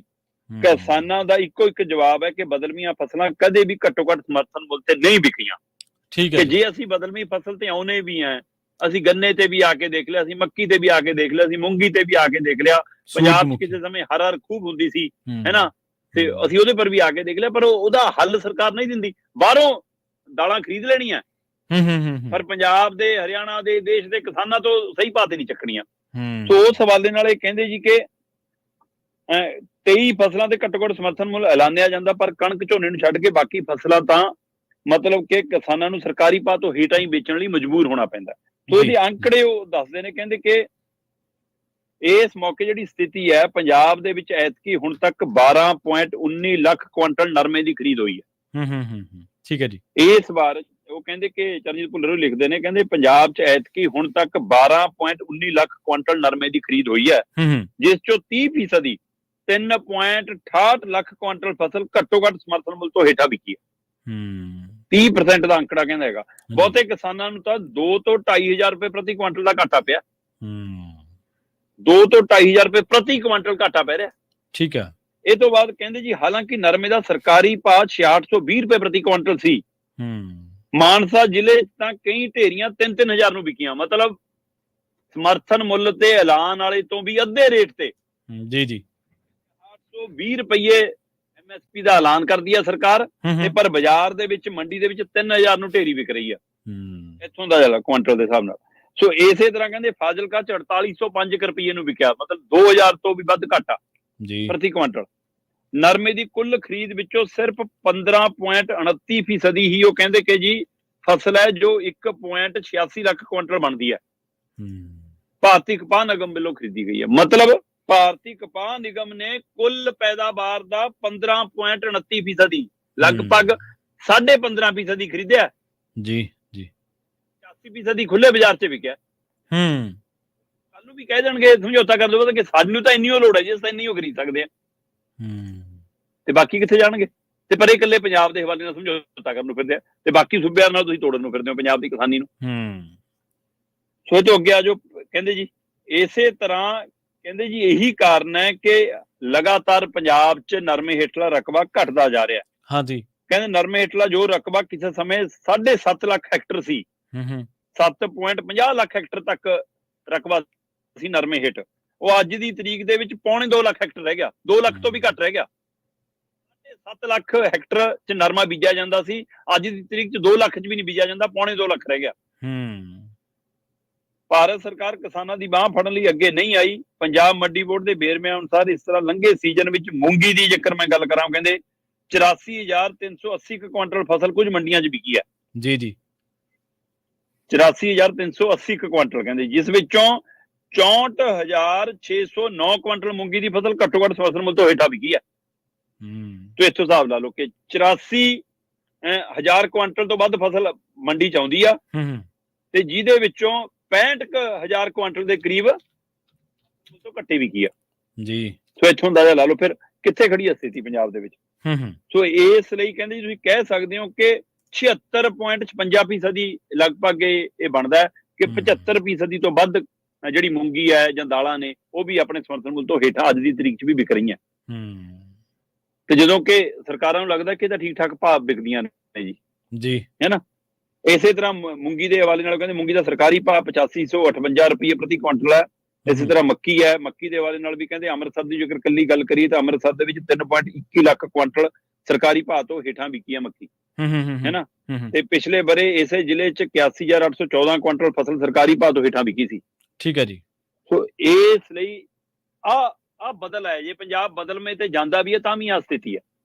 ਸੋ ਬੇਸ਼ੱਕ 5 ਫਸਲਾਂ ਦੀ ਖਰੀਦ ਦੀ ਗਰੰਟੀ ਦੇ ਹਵਾਲੇ ਨਾਲ ਇਹ ਲੱਗਦਾ ਸੀ ਕਿ ਪੰਜਾਬ ਦੀ ਆਬੋ ਹਵਾ ਲਈ, ਪੰਜਾਬ ਦੇ ਵਾਤਾਵਰਣ ਲਈ, ਫਸਲ ਵਿਭਿੰਨਤਾ ਦੇ ਲਈ ਤਾਂ ਸਹੀ ਆ, ਪਰ ਕਿਸਾਨਾਂ ਦੀ ਸਾਂਝ ਦੇ ਹਵਾਲੇ ਨਾਲ, ਹੈ ਨਾ, ਜਥੇਬੰਦੀਆਂ ਦੇ ਹਵਾਲੇ ਨਾਲ, ਏਕੇ ਦੇ ਹਵਾਲੇ ਨਾਲ ਇਹ ਉਹਦੇ ਵਿੱਚ ਤੋੜ ਮਾਰਨ ਦੀ ਵੀ ਸਾਜ਼ਿਸ਼ ਹੈ। ਤੇ ਇਸ ਨੂੰ ਐਗਰੀਮੈਂਟ ਵਾਲੀ ਖੇਤੀ ਵੱਲ ਲਿਜਾਣ ਦਾ ਇੱਕ ਉਪਰਾਲਾ ਵੀ ਸੀ, ਮੁੜ ਕੇ ਕੰਟਰੈਕਟ ਖੇਤੀ ਵੱਲ ਲਿਜਾਣ ਦਾ ਉਪਰਾਲਾ ਵੀ ਸੀ। ਇਸੇ ਲਈ ਇਹਨਾਂ ਦੇ ਹਵਾਲੇ ਨਾਲ ਇਹ ਖਬਰ ਨਿਕਲੀ ਤੇ ਜਥੇਬੰਦੀਆਂ ਨੇ ਤੈਅ ਕਰਕੇ ਇਸ ਨੂੰ ਨਕਾਰਿਆ ਕਿ ਜੇ ਆਉਣਾ ਹੈ ਤਾਂ 23 ਦੀਆਂ 23 ਫਸਲਾਂ ਤੇ ਆਓ, ਫਿਰ ਕਿਸਾਨ ਦੀ ਮਰਜ਼ੀ ਹੈ ਉਹ ਕੀ ਪੈਦਾ ਕਰੂਗਾ ਤੇ ਸਰਕਾਰ ਖਰੀਦ ਦੀ ਗਰੰਟੀ ਦੇਵੇ, ਉਹਦੇ ਪਰ ਆਉਣ ਨੂੰ ਤਿਆਰ ਨਹੀਂ ਹੈ। ਜੀ ਜੀ, ਇੱਥੇ ਆਪਾਂ ਇੱਕ ਹੋਰ ਚਲਾਕੀ ਦੀ ਗੱਲ ਕਰ ਦਿੰਦੇ ਹਾਂ ਸ਼ਰਮਾ ਜੀ, ਜਿਹੜੀ ਤੁਸੀਂ ਖਰੀਦ ਦੀ ਗੱਲ ਕੀਤੀ ਹੈ ਨਾ। ਲੰਘੇ ਦਿਨੀ ਤੁਹਾਨੂੰ ਯਾਦ ਹੋਣਾ, ਹੁਣ ਤਾਂ ਦੇਖੋ ਭਾਜਪਾ ਦੀ ਸਰਕਾਰ ਹਰਿਆਣੇ ਦੇ ਵਿੱਚ ਹੈ ਤੇ ਕੇਂਦਰ ਦੇ ਵਿੱਚ ਵੀ ਹੈ। ਦੋਨੇ ਕਿਸਾਨਾਂ ਨੂੰ ਰੋਕਣ ਦੇ ਮਾਮਲੇ ਦੇ ਵਿੱਚ ਲੈ ਕੇ ਘਿਓ ਖਿਚੜੀ ਹੈ। ਕੇਂਦਰ ਦੇ ਇਸ਼ਾਰੇ ਤੋਂ ਬਿਨਾਂ ਮਨੋਹਰ ਲਾਲ ਖੱਟਰ ਦੀ ਸਰਕਾਰ ਇੱਕ ਪੈਰ ਵੀ ਨਹੀਂ ਪੁੱਟਦੀ। ਪਰ ਇਹ ਸਰਕਾਰ ਹਰਿਆਣੇ ਦੀ ਇਹ ਕਿਉਂ ਨਹੀਂ ਦੱਸਦੀ ਕਿ ਜਿਹੜੇ ਕਿਸਾਨਾਂ ਨਾਲ ਤੁਸੀਂ ਪੰਜਾਬ ਜਾ ਕੇ ਗੱਲ ਕਰਕੇ ਹਟੇ ਆ, ਉਸੇ ਹੀ ਕਿਸਾਨ ਦੇ ਨਾਲ ਹਰਿਆਣੇ ਅਸੀਂ 3-4 ਮਹੀਨੇ ਪਹਿਲਾਂ ਸਿੱਝ ਕੇ ਹਟੇ ਆ ਸੂਰਜਮੁਖੀ ਵਾਲੇ ਮਸਲੇ ਤੇ। ਬਿਲਕੁਲ। ਤੇ ਹਰਿਆਣਾ ਸਰਕਾਰ ਸੂਰਜਮੁਖੀ ਵਾਲੇ ਕਿਸਾਨਾਂ ਨੂੰ ਕਹਿੰਦੀ ਸੀ ਅਸੀਂ ਤੁਹਾਨੂੰ 1000 ਰੁਪਇਆ ਦੇ ਦਿਆਂਗੇ ਵੱਧ, ਜਿੰਨੀ ਤੁਹਾਡੀ ਵਿਕਦੀ ਹੈ। ਉਹ ਕਹਿੰਦੇ ਤੁਸੀਂ MSP ਇਹਦੇ ਦੇਈ ਜਾਂਦੇ, ਸਾਨੂੰ 6500 ਰੁਪਇਆ MSP ਹੈ। ਵਪਾਰੀ ਸਾਡੇ ਤੋਂ 4700 4400 ਨੂੰ ਚੱਕੀ ਜਾਂਦਾ, 4500 ਨੂੰ ਚੱਕੀ ਜਾਂਦਾ। ਜੇ 1000 ਵੀ ਦੇ ਦੋਗੇ ਅਸੀਂ ਫਿਰ ਵੀ ਘਾਟੇ 'ਚ ਹੈ। ਘਾਟੇ ਉਦੋਂ ਇਹੀ ਜ਼ਿਰਾ ਸੀਗੀ ਨਾ ਜਦੋਂ ਸੜਕਾਂ ਰੁਕੀਆਂ ਸੀ ਹਰਿਆਣੇ ਦੀਆਂ। ਬਿਲਕੁਲ ਬਿਲਕੁਲ। ਹੁਣ ਵੀ ਕੱਲ ਚੰਡੂਨੀ ਹੋਰੀ ਕਹਿ ਰਹੇ ਸੀਗੇ ਕਿ ਤੁਸੀਂ ਆਓ ਤਾਂ ਅਸੀਂ ਇਹਦੇ ਵਿੱਚ ਸਾਰੀਆਂ ਤੇ ਸ਼ਾਮਲ ਕਰੋ ਨਾ, ਸਰੋਂ ਵੀ ਸ਼ਾਮਲ ਕਰੋ, ਸਰੋਂ ਵੀ ਸ਼ਾਮਲ ਕਰੋ, ਤੇਲ ਵਾਲੀਆਂ ਚੀਜ਼ਾਂ ਕਿਉਂ ਨਹੀਂ ਸ਼ਾਮਲ ਕਰਦੇ ਇਹਦੇ ਵਿੱਚ। ਦੇਖੋ ਇੱਕ ਗੱਲ ਹੈਗੀ ਹੈ ਸ਼ਰਮਾ ਜੀ ਕਿ ਆਪਾਂ ਕਹਿੰਦੇ ਆ ਪੰਜਾਬ ਦਾ ਕਿਸਾਨ ਝੋਨੇ ਮਗਰਾ, ਇਹਦੇ ਚ ਕੋਈ ਦੋ ਰਾਏ ਨਹੀਂ, ਕੋਈ ਸ਼ੱਕ ਨਹੀਂ ਗਾ ਕਿ ਝੋਨਾ ਬਹੁਤ ਵੱਡੇ ਪੱਧਰ ਤੇ ਲੱਗਦਾ। ਝੋਨੇ ਦੀਆਂ ਵੀ ਕਈ ਕਿਸਮਾਂ ਲੱਗਦੀਆਂ, ਕੋਈ 60 ਲਾਉਂਦਾ ਕਿਸਾਨ, ਕੋਈ ਫੂਸਾ 44 ਲਾਉਂਦਾ, ਕੋਈ ਬਾਸਮਤੀ ਲਾਉਂਦਾ। ਪਰ ਉਸੇ ਸਮੇਂ ਜਦੋਂ ਆਪਾਂ ਮਾਲਵੇ ਤੇ ਮਾਝੇ ਦੇ ਵਿੱਚ ਝੋਨੇ ਦੀ ਮਤਲਬ ਹਨੇਰੀ ਝੁੱਲੀ ਹੁੰਦੀ ਹੈ, ਖੇਤ ਭਰੇ ਪਏ ਹੁੰਦੇ ਪਾਣੀ ਨਾਲ, ਉਦੋਂ ਦੁਆਬੇ ਦਾ ਕਿਸਾਨ ਮੱਕੀ ਪੈਦਾ ਕਰ ਰਿਹਾ ਹੁੰਦਾ। ਜਦੋਂ ਇੱਥੇ ਆਪਾਂ ਝੋਨਾ ਵੜਦੇ ਆ ਤੇ ਉਦੋਂ ਦੁਆਬੇ ਦੇ ਵਿੱਚ ਬਹੁਤ ਵੱਡੇ ਪੱਧਰ ਤੇ ਸਬਜ਼ੀਆਂ ਦੀ ਕਾਸ਼ਤ ਹੁੰਦੀ ਹੈ, ਫਲਾਂ ਦੀ ਕਾਸ਼ਤ ਹੁੰਦੀ ਹੈ। ਬਿਲਕੁਲ ਬਿਲਕੁਲ। ਪੁਆਧ ਦੀ ਬੈਲਟ ਹੈਗੀ ਹੈ, ਪੁਆਧ ਦੀ ਬੈਲਟ ਹੈਗੀ ਹੈ। ਹਾਂਜੀ ਹਾਂਜੀ, ਤੁਹਾਡੇ ਯਾਨੀ ਕਿ ਉਧਰ ਸਾਰੇ ਥੋੜੋ ਝੋਨਾ ਲਾਉਂਦੇ, ਸਾਰੇ ਥੋੜੋ ਕਣਕ ਬੀਜਦੇ ਆ। ਇੱਧਰ ਤਾਂ ਅਸੀਂ ਝੋਨਾ ਵੜਦੇ ਹੁੰਦੇ ਆ, ਜਲੰਧਰ ਕਰਨੀ ਜਾਂ ਪੁਆਧ ਕਰਨੀ, ਉਦੋਂ ਮਟਰ ਲੱਗ ਰਿਹਾ ਹੁੰਦਾ। ਬਿਲਕੁਲ ਜੀ ਇਸ ਲਈ ਬਹੁਤ ਹੈਗਾ ਬਦਲ, ਪਰ ਰੌਲਾ ਸਰਕਾਰ ਜੇ ਗਾਰੰਟੀ ਦੇ ਦੇਵੇ ਤਾਂ ਗਾਰੰਟੀ ਦੀ ਗੱਲ ਤਾਂ ਸਾਰੀ ਗਾਰੰਟੀ ਦੀ ਹੈ। ਸਾਈਨ ਬੋਰਡਾਂ ਤੇ ਏਡੇ ਏਡੇ ਵੱਡੇ ਫਲੈਕਸਾਂ ਤੇ ਕਹਿੰਦੇ ਮੁਝੇ ਮੋਦੀ ਕੀ ਗਾਰੰਟੀ ਹੈ, ਇੱਥੇ ਜਿੱਥੇ ਮੰਗਦੇ ਉੱਥੇ ਗਾਰੰਟੀ ਦਿੰਦੇ ਨਹੀਂ ਜੀ। ਮਾਨ ਹੋ ਰਹੀ ਖੁਦ ਪਿਛਲੀ ਵਾਰ ਜਦੋਂ ਵਿਰੋਧੀ ਧਿਰ ਸੀ ਆਮ ਆਦਮੀ ਪਾਰਟੀ ਤਾਂ ਇਹਨਾਂ ਦੀ ਪਾਰਟੀ ਬਾਈਕਾਟ ਕਰਕੇ ਆਈ ਸੀ ਤੇ ਬਤੌਰ ਐਮਪੀ ਸੀ, ਪਰ ਇਹ ਪੰਜਾਬ ਦੀ ਪ੍ਰੈਸ ਕਾਨਫਰੰਸ ਕਰਕੇ ਕਹਿ ਰਹੀ ਸੀ ਕਿ ਅਸੀਂ ਲਿਆਵਾਂਗੇ ਮਤਾ, ਅਸੀਂ ਦੇ ਦੇਵਾਂਗੇ ਮਤਾ। ਇਹ ਕਿਉਂ ਨਹੀਂ ਦਿੰਦੇ ਜੀ? ਦੇਣੀ ਚਾਹੀਦੀ ਇਹਨਾਂ ਨੂੰ ਮਤਾ ਲਿਆਉਣ ਜੀ, ਆਪਣੀ ਨੀਤੀ ਲਿਆਉਣ ਜੀ। ਮਾਨ ਸਾਹਿਬ 2 ਸਾਲ ਤੁਹਾਡੀ ਸਰਕਾਰ ਨੂੰ ਹੋ ਗਏ, ਤੁਸੀਂ ਉੱਥੇ ਹੁਣ ਕੇਂਦਰ ਤੋਂ ਉਮੀਦ ਕਰਦੇ ਹੋ ਤੇ ਬੋਰਡ ਆਪਣਾ ਲਾਉਣ ਨੂੰ ਫਿਰਦੇ ਹੋ ਕਿ ਮੈਂ ਲਾ ਦੇਵਾਂ, ਐਮਐਸਪੀ ਮੈਂ ਦਵਾਤੀ। ਹਾਂਜੀ ਬਿਲਕੁਲ। ਇਸ ਲਈ ਇਹ ਸਰਕਾਰਾਂ ਵੀ ਕ੍ਰੈਡਿਟ ਲੈਣ ਲਈ ਖੇਡ ਰਹੀਆਂ ਨਾ, ਕ੍ਰੈਡਿਟ ਵਾਰ ਦੇ ਪਿੱਛੇ। ਤੇ ਅਗਲੀ ਗੱਲ ਕਰੀਏ ਮੌਜੂਦਾ ਮੁੱਖ ਮੰਤਰੀ ਸਾਹਿਬ ਬਾਰੇ, ਤਾਂ ਤੁਸੀਂ ਦੱਸ ਹੀ ਦਿੱਤਾ, ਕ੍ਰੈਡਿਟ ਦੀ ਗੱਲ ਆ। ਸਾਬਕਾ ਮੁੱਖ ਮੰਤਰੀ ਸਾਹਿਬ ਦੀ ਵੀ ਗੱਲ ਕਰ ਲਈਏ, ਹੁਣ ਸੁਰਖੀਆਂ ਤੋਂ ਦੂਰ ਹੀ ਰਹਿੰਦੇ ਆ ਕੈਪਟਨ ਅਮਰਿੰਦਰ ਸਿੰਘ। ਮੋਦੀ ਨਾਲ ਕਹਿੰਦੇ ਗੱਲ ਤਾਂ ਕਿਸਾਨਾਂ ਦੀ ਕਰਨ ਗਏ ਸੀ, ਪਰ ਅਕਾਲੀਆਂ ਦੀ ਕਰਕੇ ਮੁੜਿਆ ਜੀ। ਹਾਂ, ਤੁਸੀਂ ਕਹਿ ਕੇ ਸੁਰਖੀਆਂ ਤੋਂ ਦੂਰ ਹੀ ਰਹਿੰਦੇ, ਨੂੰ ਲੱਗਦਾ ਸੀ ਕਿ ਮੈਨੂੰ ਲੋਕ ਭੁੱਲ ਕੇ ਮੈਂ ਟਿਕਿਆ ਬੈਠਾ ਰਹੂੰਗਾ, ਪਰ ਅਗਰ ਜਥੇਬੰਦੀ ਨੇ ਆ ਕੇ ਘਰ ਘੇਰ ਲਿਆ। ਉਹ ਕਹਿੰਦੇ ਅਸੀਂ ਭਾਜਪਾਈਆਂ ਦੇ ਘਰ ਘੇਰਨੇ ਆ। ਐਸਕੇਐਮ ਨੇ ਵੀ ਕਹਿਤਾ ਕਿ ਅਸੀਂ ਵੀ ਭਾਜਪਾ ਲੀਡਰਾਂ ਦੇ ਘਰ ਵੀ ਘੇਰਾਂਗੇ ਤੇ ਟੋਲ ਵੀ ਫ੍ਰੀ ਕਰਾਵਾਂਗੇ, ਤੇ ਮੈਨੂੰ ਪਤਾ ਲੱਗ ਰਿਹਾ ਐਸਕੇਐਮ ਨੇ ਦਿੱਲੀ ਮੀਟਿੰਗ ਵੀ ਸੱਦ ਲਈ ਹੈ। ਤੁਸੀਂ ਇਹ ਦੇਖੋ, ਕੱਲ ਰਾਤ ਜ਼ੂਮ ਤੇ ਵੀ ਉਹਨਾਂ ਦੀ ਪੂਰੇ ਦੇਸ਼ ਦੇ ਵਿੱਚ ਜਿੰਨੇ ਥਾਵਾਂ ਤੇ ਉਹਨਾਂ ਦੇ ਯੂਨਿਟ ਹੈਗੇ ਨੇ ਐਸਕੇਐਮ ਦੇ, ਉਹਨਾਂ ਦੀ ਕੱਲ ਜ਼ੂਮ ਤੇ ਇੱਕ ਮੀਟਿੰਗ ਹੋਈ ਆ, ਤੇ ਉਸ ਤੋਂ ਬਾਅਦ ਹੁਣ ਉਹ ਦਿੱਲੀ ਇੱਕ ਵੱਡੀ ਮੀਟਿੰਗ ਆਪਣੀ ਆਮੋ ਸਾਹਮਣੇ ਕਰਨ ਜਾ ਰਹੇ ਨੇ। ਸ਼ਾਇਦ 21 ਜਾਂ 22 ਨੂੰ ਹੋ ਸਕਦਾ ਉਹ ਮੀਟਿੰਗ ਦਿੱਲੀ 'ਚ ਹੋਵੇ। ਤੇ ਇੱਧਰ ਉਹ ਕਹਿੰਦੇ ਪੰਜਾਬ 'ਚ ਟੋਲ ਫ੍ਰੀ ਕਰਾਵਾਂਗੇ, ਸਾਰਾ ਕੁਛ ਕਰਾਵਾਂਗੇ, ਤੇ ਕੈਪਟਨ ਦੇ ਘਰ ਮੂਰੇ, ਜਾਖੜ ਦੇ ਘਰ ਮੂਰੇ, ਹੈ ਨਾ, ਇਹਨਾਂ ਲੀਡਰਾਂ ਦੇ ਘਰ ਮੂਰੇ ਵੀ ਮਤਲਬ ਧਰਨੇ ਲਾਤੇ ਉਗਰਾਹਾਂ ਜਥੇਬੰਦੀ ਨੇ, ਭਾਜਪਾ ਦੇ ਲੀਡਰਾਂ ਮੂਰੇ, ਤੇ ਕੇਵਲ ਢਿੱਲੋਂ ਦੇ ਹੋਰ ਵੀ ਕੁਝ ਲੀਡਰਾਂ ਦੇ ਘਰ ਮੂਰੇ। ਤੇ ਇਸ ਨੇ ਫਿਰ ਕੈਪਟਨ ਨੂੰ ਫਿਕਰ ਪਾਇਆ, ਤੇ ਕੈਪਟਨ ਨੇ ਫਿਰ ਜੇਪੀ ਨੱਡੇ ਨਾਲ ਵੀ ਗੱਲ ਕੀਤੀ, ਮੁਲਾਕਾਤ ਕੀਤੀ, ਤੇ ਫਿਰ ਪਤਾ ਲੱਗਾ ਕੱਲ ਦੇਰ ਰਾਤ ਨਰਿੰਦਰ ਮੋਦੀ ਜੀ ਨੇ ਵੀ ਸਮਾਂ ਦੇ ਦਿੱਤਾ ਜੀ।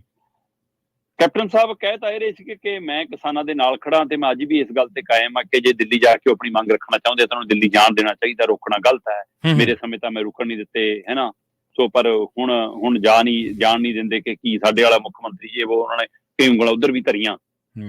ਪਰ ਖੁਦ ਇਹ ਸਵਾਲ ਨਾ ਗਏ ਕਿ ਮੈਂ ਮੋਦੀ ਜੀ ਨਾਲ ਕਿਸਾਨੀ ਮਸਲੇ ਦੇ ਹੱਲ ਲਈ ਗੱਲ ਕਰਨਾ ਚਾਹੁੰਦਾ, ਤੇ ਮੈਂ ਬਹੁਤ ਗੰਭੀਰ ਹਾਂ ਇਸ ਮਸਲੇ। ਪਰ ਪਤਾ ਲੱਗਿਆ ਕਿ ਉੱਥੇ ਪੈਰਵੀ ਕਰਕੇ ਕਿ ਛੇਤੀ ਅਕਾਲੀ ਦਲ ਨਾਲ ਗੱਠਜੋੜ ਕਰ ਲਓ ਜੀ, 2024 ਦੀਆਂ ਚੋਣਾਂ ਲਈ ਆਪਾਂ ਨੂੰ ਅਕਾਲੀ ਦਲ ਨਾਲ ਗੱਠਜੋੜ ਕਰਕੇ ਫਾਇਦਾ ਜੀ।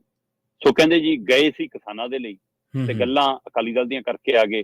ਹੁਣ ਇਹ ਉਹਨਾਂ ਦੇ ਕਹੇ ਤੇ ਗੱਠਜੋੜ ਹੋਣਾ, ਜਾਂ ਵੈਸੇ ਹੀ ਬੀਜੇਪੀ ਨੂੰ ਵੀ ਲੱਗਦਾ ਕਿ ਪੁਰਾਣੇ ਸਾਰੇ ਸਾਥੀ ਇਕੱਠੇ ਕਰ ਲਓ, ਤੇ ਅਕਾਲੀ ਦਲ ਨੂੰ ਵੀ ਲੱਗਦਾ ਕਿ ਹਾਂ ਸਾਡੀ ਲੋੜ ਹੈ, ਇਸ ਲਈ ਗੱਠਜੋੜ ਹੋਣਾ। ਪਰ ਕਿਸਾਨੀ ਮਸਲੇ ਦੀ ਹੋ ਸਕਦਾ ਗੱਲ ਹੋਈ ਹੋਵੇ ਪ੍ਰਵੀਨ ਜੀ। ਮੈਂ ਨਹੀਂ ਕਹਿੰਦਾ ਕਿ ਕੈਪਟਨ ਜੇ 20 ਮਿੰਟ ਮਿਲਿਆ ਤਾਂ 20 ਮਿੰਟ ਦੇ ਵਿੱਚ 2 ਮਿੰਟ ਕਿਸਾਨੀ ਦੀ ਗੱਲ ਨਹੀਂ ਕੀਤੀ ਹੋਊਗੀ, ਕਿਹਾ ਵੀ ਹੋਊਗਾ ਕਿ ਜੀ ਮਸਲਾ ਨਿਬੇੜੋ, ਪੰਜਾਬ ਦੀ ਬੀਜੇਪੀ ਲਈ ਵੀ ਨੁਕਸਾਨਦੇਹ ਹੈ, ਬੀਜੇਪੀ ਲਈ ਵੀ ਫਿਕਰਮੰਦੀ ਨਾਲ ਗੱਲ ਕੀਤੀ ਹੋਊਗੀ, ਕਿਸਾਨਾਂ ਦੀ ਫਿਕਰਮੰਦੀ ਲਈ ਗੱਲ ਨਹੀਂ ਕੀਤੀ ਹੋਊਗੀ। ਸੋ ਬੀਜੇਪੀ ਦੇ ਵੱਲ ਨਾਲ ਗੱਲ ਕੀਤੀ ਹੋਊਗੀ। ਪਰ ਤੁਸੀਂ ਜੇ ਕਿਸਾਨੀ ਮਸਲੇ ਦੀ ਗੱਲ ਕਰਨ ਗਏ ਹੋ ਤਾਂ ਆਪਣੀ ਰਾਜਨੀਤੀ ਵਿੱਚ ਕਿਉਂ ਵੜ ਰਹੇ ਹੋ ਫਿਰ? ਤੇ ਉੱਥੇ ਪੈਰ ਵੀ ਇਸੇ ਗੱਲ ਦੀ ਕੀਤੀ। ਹੁਣ ਮਤਲਬ ਉਹੀ ਸੁਖਬੀਰ ਜਿਹਦੇ ਲਈ ਕਿਹੋ ਜਿਹੇ ਸ਼ਬਦ ਵਰਤਦੇ ਸੀ ਕੈਪਟਨ ਅਮਰਿੰਦਰ ਸਿੰਘ, ਹੈ ਨਾ, ਬਲੂੰਗੜਾ ਹੈ ਜੀ, ਇਹ ਤਾਂ ਜਵਾਕ ਹੈ ਜੀ, ਹੈ ਨਾ, ਇਹ ਤਾਂ ਖੁੰਡਾ ਸਿੱਧਾ ਕਰੂਗਾ ਜੀ ਮੇਰਾ, ਇਹ ਆ। ਸੋ ਉਹ ਸੁਖਬੀਰ ਜਿਹੜੇ ਇਹਦੇ ਲਈ ਵਰਤਦੇ ਸੀ ਕਿ ਇਹਦੀ ਪਜਾਮੀ ਚੂਹੇ ਛੱਡਾਂਗੇ ਜੀ, ਆਹ ਕਰਾਂਗੇ ਜੀ, ਹੁਣ ਇੱਕ ਦੂਜੇ ਨੂੰ ਚੰਗੇ ਲੱਗਣ ਲੱਗ ਗਏ। ਕਿਆ ਰਾਜਨੀਤਿਕ ਮਜਬੂਰੀਆਂ, ਕਮਾਲ ਦੀ ਚੀਜ਼ ਹੈ ਪ੍ਰਵੀਨ ਜੀ। ਸੋ ਇਸ ਲਈ ਕੈਪਟਨ ਅਮਰਿੰਦਰ ਕਿਸਾਨਾਂ ਦਾ ਨਾਂ ਲੈ ਕੇ ਮੋਦੀ ਦਾ ਬੂਹਾ ਖੜਕਾ ਕੇ ਅੰਦਰ ਜਾਂਦੇ ਨੇ, ਤੇ ਅੰਦਰ ਗੱਠਜੋੜ ਦੀਆਂ ਗੱਲਾਂ ਕਰਕੇ ਆਉਂਦੇ ਨੇ, ਤਾਂ ਕਿ ਉਹਨੂੰ ਲੱਗਦਾ ਕਿ ਪਟਿਆਲੇ 'ਚ ਮੇਰੀ ਕੁੜੀ ਨੂੰ ਵੀ ਵੋਟਾਂ ਪੈ ਜਾਣ ਜੋ ਐਮਪੀ ਦੀ ਚੋਣ ਲੜਦੀ ਹੈ। ਬਿਲਕੁਲ ਜੀ, ਬਿਲਕੁਲ। ਤੇ ਕਮਲਨਾਥ ਮਾਮਲੇ ਨੇ ਕਹਿੰਦੇ ਅਕਾਲੀ ਦਲ ਨੂੰ ਵੱਡੇ ਫਿਕਰਾਂ 'ਚ ਪਾਤਾ ਸੀਗਾ ਜੀ। ਹਾਂ ਪ੍ਰਵੀਨ ਜੀ, ਸ਼ਾਇਦ ਹੋ ਸਕਦਾ ਕਿ ਹੁਣ ਥੋੜੀ ਜਿਹੀ ਰਾਹਤ ਮਿਲ ਗਈ ਹੋਵੇ। ਕਮਲਨਾਥ ਹੋਰੀ ਮੱਧ ਪ੍ਰਦੇਸ਼ ਤੋਂ ਜਦੋਂ ਹੈਲੀਕਾਪਟਰ ਰਾਹੀਂ ਦਿੱਲੀ ਨੂੰ ਉੱਡਦੇ ਨੇ ਆਪਣੇ ਮੁੰਡੇ ਨੂੰ ਨਾਲ ਲੈ ਕੇ, ਤਾਂ ਸਿਆਸੀ ਗਲਿਆਰੇ ਚਰਚਾ ਫੈਲ ਜਾਂਦੀ ਹੈ ਕਿ ਬੀਜੇਪੀ 'ਚ ਚੱਲੇ। ਠੀਕ ਹੈ ਜੀ। ਤੇ ਉਸ ਤੋਂ ਬਾਅਦ ਉਹ ਆਪਣੇ ਨਾਲ ਸੰਬੰਧਿਤ ਜਿਹੜੇ ਉਹਨਾਂ ਦੇ ਸਮਰਥਕ ਐਮਐਲਏ ਨੇ ਉਹਨਾਂ ਨੂੰ ਵੀ ਦਿੱਲੀ ਬੁਲਾਉਂਦੇ ਨੇ, ਬੈਠਕ ਹੁੰਦੀ ਹੈ, ਤੇ ਹੋਰ ਐਲਾਨ ਹੁੰਦਾ ਕਿ ਐਮਐਲਏ ਸਣੇ ਭਾਜਪਾ 'ਚ ਸ਼ਾਮਲ ਹੋਣ ਜਾ ਰਹੇ ਨੇ। ਅਸਲ 'ਚ ਤਾਂ ਇਹਦੇ ਵਿੱਚ ਕੋਈ ਦੋ ਰਾਏ ਨਹੀਂ ਕਿ ਇਹ ਲਗਭਗ ਫਾਈਨਲ ਹੋ ਗਿਆ ਸੀ ਕਿ ਉਹ ਬੀਜੇਪੀ 'ਚ ਕਿਸੇ ਵੀ ਸਮੇਂ ਸ਼ਾਮਲ ਹੋ ਜਾਣਗੇ, ਪਰ ਉਹ ਨਾਲ ਆਪਣੀ ਪਾਰਟੀ ਦੇ ਦਬਾਅ ਵੀ ਬਣਾਉਣਾ ਚਾਹੁੰਦੇ ਸੀ। ਮਤਲਬ ਰਾਜਨੀਤਿਕ ਇੱਛਾਵਾਂ ਕਿਹੋ ਜਿਹੀਆਂ ਚੀਜ਼ ਹੈ ਪ੍ਰਵੀਨ ਜੀ, ਤੁਸੀਂ ਇੱਥੋਂ ਅੰਦਾਜ਼ਾ ਲਾ ਲਓ ਕਿ ਜਿਸ ਪਾਰਟੀ ਨੇ ਤੁਹਾਨੂੰ ਦਾਗੀ ਹੁੰਦਿਆਂ ਵੀ ਮੁੱਖ ਮੰਤਰੀ ਤੱਕ ਦੇ ਅਹੁਦੇ ਨਵਾਜੇ, ਕੇਂਦਰ ਦੇ ਵਿੱਚ ਐਮਪੀ ਲਾਇਆ, ਜੇ ਕੀਤਾ ਉਹ ਕੀਤਾ, ਪਾਰਟੀ ਦਾ ਪ੍ਰਧਾਨ ਬਣਾਇਆ, ਤਾਂ ਵੀ ਤੁਹਾਡੀਆਂ ਲਾਲਸਾਂ ਪੂਰੀਆਂ ਨਹੀਂ ਹੋਈਆਂ, ਤੇ ਤੁਸੀਂ ਤਾਂ ਵੀ ਇੱਧਰ ਛਾਲ ਮਾਰਨ ਲਈ ਕਾਹਲੇ ਹੋ। ਤੇ ਹੁਣ ਫੇਰ ਕਹਿੰਦੇ ਰਾਹੁਲ ਗਾਂਧੀ ਨੇ ਫੋਨ ਕਰਕੇ ਕਿਹਾ ਕਿ ਨਹੀਂ ਜੀ ਤੁਹਾਡੇ ਮੁੰਡੇ ਨੂੰ ਟਿਕਟ ਦਿੰਨੇ ਆ, ਤੁਹਾਨੂੰ ਆਹ ਦੇ ਦਿਆਂਗੇ, ਫਿਰ ਕਹਿੰਦੇ ਜੀ ਨਹੀਂ ਮੈਂ ਜਾ ਨਹੀਂ ਰਿਹਾ। ਹੁਣ ਕਮਲਨਾਥ ਕਾਂਗਰਸ ਦਾ ਲੀਡਰ ਆ ਜੀ, ਜਾਣਾ ਉਹਨੇ ਭਾਜਪਾ 'ਚ ਆ, ਫਿਕਰ ਤਾਂ ਇਹਨਾਂ ਦੋਵਾਂ ਪਾਰਟੀਆਂ ਨੂੰ ਹੋਣਾ ਚਾਹੀਦਾ। ਹਾਂਜੀ, ਅਕਾਲੀ ਦਲ ਨੂੰ ਆਉਣਾ, ਉਹਨੂੰ ਫਿਕਰ ਹੋਣਾ ਚਾਹੀਦਾ ਹੈ। ਜਿਹਦੇ ਕੋਲੋਂ ਜਾਣਾ ਹੈ ਉਹਨੂੰ ਫਿਕਰ ਹੋਣਾ ਚਾਹੀਦਾ। ਪਰ ਹੂੰ। ਅਕਾਲੀ ਦਲ ਨੂੰ ਵੀ ਫਿਕਰ ਸੀ ਤੇ ਪੰਜਾਬ ਦੀ ਬੀਜੇਪੀ ਨੂੰ ਵੀ ਫਿਕਰ ਸੀ। ਹੂੰ। ਅਕਾਲੀ ਦਲ ਦਾ ਸਭ ਤੋਂ ਵੱਡਾ ਫਿਕਰ ਇਹ ਸੀ ਕਿ ਪ੍ਰਵੀਨ ਜੀ ਉਹਨਾਂ ਦੇ ਜੀ। ਮੂਹਰੇ ਕਿਸਾਨ ਅੰਦੋਲਨ ਇੱਕ ਰੋੜਾ ਬਣਿਆ ਹੁਣ ਭਾਜਪਾ ਨਾਲ ਗੱਠਜੋੜ 'ਚ, ਜੀ ਜੀ। ਤੇ ਉਹਨਾਂ ਨੂੰ ਲੱਗਿਆ ਕਿ ਲੈ ਵੀ ਉਹਦੇ ਨਾਲੋਂ ਵੀ ਬੜਾ ਰੋੜਾ ਕਮਲਨਾਥ ਨਾਲ ਬਣ ਜਾਵੇ ਕਿਤੇ, ਜੇ ਕਮਲਨਾਥ ਭਾਜਪਾ 'ਚ ਗਿਆ ਫਿਰ ਅਸੀਂ ਕਿਹੜੇ ਮੂੰਹ ਨਾਲ ਗੱਠਜੋੜ ਕਰਾਂਗੇ। ਹਾਂਜੀ ਪ੍ਰਵੀਨ ਜੀ ਕਮਲਨਾਥ ਦਾ ਨਾਂ ਦਿੱਲੀ ਦੇ ਸਿੱਖ ਕਤਲੇਆਮ ਦੇ ਵਿੱਚ ਬੋਲਦਾ ਹੈ, ਹਾਂਜੀ ਹਾਂਜੀ ਬਿਲਕੁਲ। ਉਹਦੇ ਉੱਤੇ ਉਂਗਲ ਧਰੀ ਜਾਂਦੀ ਆ, ਉਹ ਸਵਾਲਾਂ ਦੇ ਨਿਸ਼ਾਨੇ ਤੇ ਆ। ਹੂੰ ਤੇ ਇਸ ਲਈ ਕਮਲਨਾਥ ਜੇਕਰ ਭਾਜਪਾ ਚਾਹੁੰਦਾ ਹੈ ਹੂੰ ਉਸਦੇ ਨਾਤੇ ਪੰਜਾਬ ਦੀ ਬੀਜੇਪੀ ਨੂੰ ਵੀ ਜਵਾਬ ਦੇਣਾ ਔਖਾ ਹੋਊਗਾ ਕਿ ਉਹ ਪਿੰਡਾਂ 'ਚ ਸਿੱਖ ਭਾਈਚਾਰੇ ਤੋਂ ਕਿਹੜੇ ਮੂੰਹ ਨਾਲ ਵੋਟਾਂ ਮੰਗੂਗੀ। ਇਹ ਜਵਾਬ ਕੈਪਟਨ ਨੂੰ ਵੀ ਹੋਣਾ ਹੈ, ਇਹ ਸਵਾਲ ਸੁਨੀਲ ਜਾਖੜ ਨੂੰ ਵੀ ਹੋਣਾ, ਤੇ ਇਹ ਜਵਾਬ ਮਨਜਿੰਦਰ ਸਰਸੇ ਨੂੰ ਵੀ ਦੇਣਾ ਪੈਣਾ ਸੀ। ਸੋ ਇਸ ਲਈ ਪੰਜਾਬ ਬੀਜੇਪੀ ਲਈ ਵੀ ਫਿਕਰ ਸੀ, ਤੇ ਉਹਦੇ ਨਾਲੋਂ ਵੀ ਵੱਡਾ ਫਿਕਰ ਅਕਾਲੀ ਦਲ ਲਈ ਸੀ ਕਿ ਅਕਾਲੀ ਦਲ ਜਿਹੜਾ ਕਮਲਨਾਥ ਦੇ ਨਾਂ ਦੇ ਉੱਤੇ ਰਾਜਨੀਤੀ ਵੀ ਕਰਦਾ ਰਿਹਾ, ਭੰਡਦਾ ਵੀ ਰਿਹਾ, ਕਾਂਗਰਸ ਦੇ ਹਵਾਲੇ ਨਾਲ ਹਮਲਾ ਕਰਦਾ ਰਿਹਾ, ਤੇ ਜੇ ਉਹ ਭਾਜਪਾ 'ਚ ਆ ਗਿਆ ਤੇ ਫਿਰ ਗੱਠਜੋੜ ਕਿਹੜੇ ਮੂੰਹ ਨਾਲ ਕਰੋਗੇ। ਫਿਰ ਪੰਜਾਬ ਦੇ ਸਿੱਖ ਸੰਗਠਨ, ਸਿੱਖ ਜਥੇਬੰਦੀਆਂ, ਦਿੱਲੀ ਦੇ ਸਿੱਖ ਪੀੜਤ, ਦੇਸ਼ ਤੇ ਦੁਨੀਆ ਭਰ 'ਚ ਵੱਸਦੇ ਸਿੱਖ ਭਾਈਚਾਰਾ ਅਕਾਲੀ ਦਲ ਨੂੰ ਸਵਾਲ ਕਰੂਗਾ ਕਿ ਉਹਨਾਂ ਨਾਲ ਗੱਠਜੋੜ ਕਰੋਗੇ ਜਿਨ੍ਹਾਂ ਦਾ ਚਿਹਰਾ ਚਰਿੱਤਰ ਇਹੋ ਜਿਹਾ, ਜਿਹੜੇ ਕਹਿੰਦੇ ਸੀ ਅਸੀਂ 84 ਦਾ ਇਨਸਾਫ ਦਿਵਾਵਾਂਗੇ, ਉਹ ਇਹਨਾਂ ਨੂੰ ਸ਼ਾਮਲ ਕਰਨ ਲਈ ਕਾਹਲੇ ਸੀ। ਉਹ ਤਾਂ ਕਾਂਗਰਸ ਨੇ ਹੀ ਜਾਣ ਨਹੀਂ ਦਿੱਤਾ, ਨਹੀਂ ਤਾਂ ਹੁਣ ਤੱਕ ਸ਼ਾਮਲ ਹੋ ਗਿਆ ਸੀ। ਜੀ ਜੀ ਬਿਲਕੁਲ। ਕਾਂਗਰਸ ਉਹਨੂੰ ਰੋਕਣ 'ਚ ਕਾਮਯਾਬ ਹੋ ਗਈ, ਉਹਨੂੰ ਦਾਣਾ ਪਾਉਣ 'ਚ ਕਾਮਯਾਬ ਹੋ ਗਈ। ਉਹ ਅਜੇ ਵੀ ਕੋਈ ਗਰੰਟੀ ਨਹੀਂ ਹੈ ਕਦੋਂ ਕੀ ਹੋ ਜਾਵੇ। ਇੱਥੇ ਤਾਂ ਚਰਚਾ ਮਨੀਸ਼ ਤਿਵਾੜੀ ਦੀ ਵੀ ਚੱਲੀ ਜਾਂਦੀ ਆ, ਨਵਜੋਤ ਸਿੱਧੂ ਦੀ ਵੀ ਚੱਲੀ ਜਾਂਦੀ ਆ, ਹੈਨਾ। ਸੋ ਇਸ ਲਈ ਕੌਣ ਕਿੱਧਰ ਜਾਵੇ ਇਹਦਾ ਕਦੇ ਨਹੀਂ ਪਤਾ ਲੱਗਦਾ ਰਾਜਨੀਤੀ 'ਚ। ਪਰ ਇਹ ਰਾਸ਼ਟਰ ਪੱਧਰ ਦਾ ਬਦਲਾ ਬਦਲੀ ਕਿਸ ਕਦਰ ਅਸਰ ਪਾ ਸਕਦੀ ਸੀ, ਇਹਦਾ ਅੰਦਾਜ਼ਾ ਲਾ ਲਓ ਕਿ ਅਕਾਲੀ ਦਲ ਨੂੰ 2 ਦਿਨ ਨੀਂਦ ਨਹੀਂ ਆਈ ਜੀ ਕਿ ਜੇ ਹੋ ਗਿਆ ਸਾਡਾ, ਜੇ ਗੱਠਜੋੜ ਦੀ ਮਾੜੀ ਮੋਟੀ ਆਸ ਬਚੀ ਵੀ ਆ ਉਹ ਵੀ ਨਹੀਂ ਰਹਿਣੀ।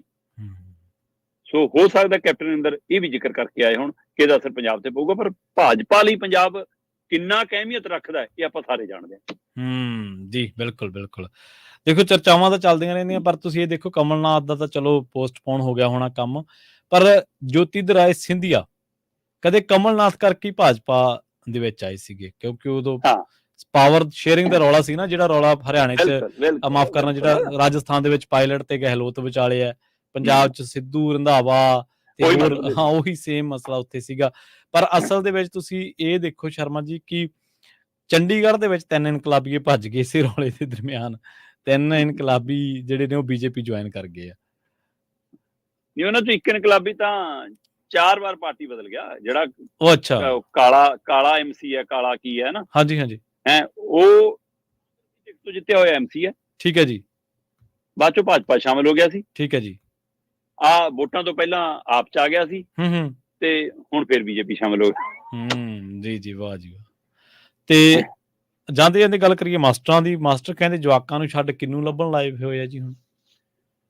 ਪ੍ਰਵੀਨ ਜੀ ਆਪਾਂ ਮਿਡ ਡੇ ਮੀਲ ਦੇ ਹਵਾਲੇ ਨਾਲ ਇੱਕ ਦਿਨ ਗੱਲ ਕੀਤੀ ਸੀ ਨਾ ਕਿ ਮੌਸਮੀ ਫਲ ਦੇਣਾ ਜ਼ਰੂਰੀ ਹੈ ਇੱਕ ਦਿਨ, ਤੋ ਉਹਦੇ ਵਿੱਚ ਪਹਿਲਾਂ ਪੱਕੇ ਤੌਰ ਤੇ ਕੇਲਾ ਸ਼ਾਮਲ ਕੀਤਾ ਗਿਆ ਸੀ। ਹੁਣ ਸਰਕਾਰ ਕਹਿੰਦੀ ਨਹੀਂ ਜੀ ਮੌਸਮ ਦੇ ਹਿਸਾਬ ਨਾਲ ਫਲ ਦੇਣਾ, ਤੇ ਪੰਜਾਬ ਦੀ ਕਹਿੰਦੇ ਜੀ ਮੌਸਮੀ ਫਲ ਕਿੰਨੂ ਹੈ ਜੀ, ਆਪਣਾ ਪੈਦਾ ਹੁੰਦਾ ਬਹੁਤ ਵੱਡੀ ਗਿਣਤੀ 'ਚ, ਇਸ ਲਈ ਕਿੰਨੂ ਇੱਕ ਦਿਨ ਮਿਡ ਡੇ ਮੀਲ ਦੇ ਵਿੱਚ ਦਿੱਤਾ ਜਾਣਾ।